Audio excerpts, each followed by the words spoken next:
Hi, I'm Danielle Gallant with Guardian Realty, and today we are going to talk about habitability issues. So there's very clear-cut laws about what constitutes habitability concerns in terms of like if a tenant can withhold rent because an owner is refusing to fix something. So the AC needs to be working, there needs to be running water, you need to make sure that the property is secure. So there are like basic safety and, just everyday living, particularly here in Nevada when it gets to be 115 degrees. But you need to ensure that that your property is in working condition.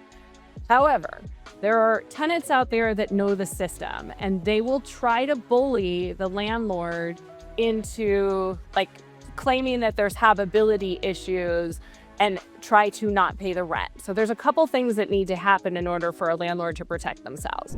Number one, they do need to make sure that those items are in working order. And if they're not in working order, that you are actively working to fix them. I understand I have a lot of owners that have home warranties, and so it can take longer for an AC to get fixed.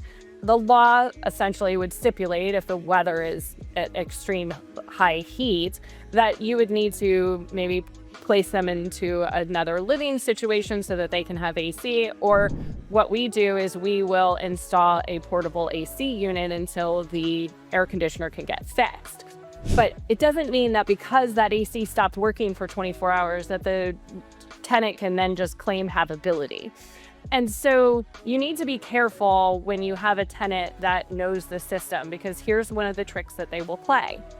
They will say that something is not repaired or broken. They will claim habitability. They are required by law to post their rent with the courts in an escrow account. Typically, tenants will fail on that. However, the really savvy ones will post with the courts. And then what they will do is they will drag out the repairs. So they will make an appointment, not show, and then lie that we didn't show. So here's the trick on getting around this, or just protecting yourself. So when you have a tenant, you will set up the schedule for the time that the vendors can show up. You want to make sure that there is a witness and that you're taking pictures and video of the said repairs. The other thing is, if the tenant does not open up the door, then you send a very clear, concise email stating, we showed up at the property at such and such time. Here's a time-state picture of the front of the unit or the house. You were not present. However, if you claim that these repairs are as serious as they are that you're claiming habitability, I would think that you would make yourself available. So at this point, I'm going to wait for you to send me 3 dates and times that you can make the property available, and then we will confirm with our vendors and expect for you to be there.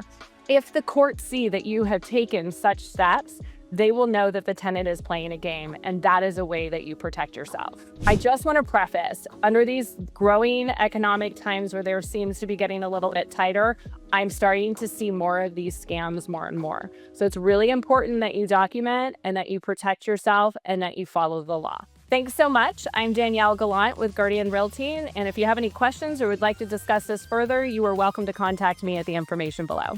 Thanks.